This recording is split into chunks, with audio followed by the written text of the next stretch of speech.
10 000 agents de bord de Air Canada et Air Canada Rouge pourraient partir en grève. Voilà comment ça pourrait perturber vos voyages cet été.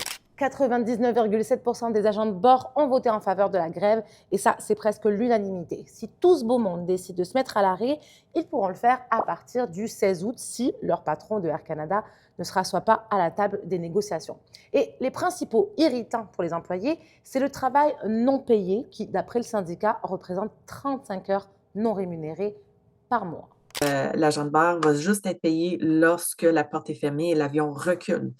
S'il y a un retard, même la porte fermée, un retard, on n'est pas payé. Disons un vol vers Toronto, c'est à peu près 1 heure et quart. L'agent de bord, elle est au travail juste pour ce vol-là, à peu près 3 heures et quart. Quand je dis on n'est pas payé, on n'est vraiment pas payé. Si une grève est déclenchée dans les prochaines semaines, les conseillers en voyage suggèrent d'être le plus flexible possible, voire de modifier les dates de vos voyages si les perturbations se confirment. Mais en règle générale, s'il y a une grève du personnel d'une compagnie aérienne et que ça entraîne des retards d'au moins 3 heures et des annulations, la compagnie se doit de proposer d'autres solutions de transport ou un remboursement selon le règlement sur la protection des passagers aériens.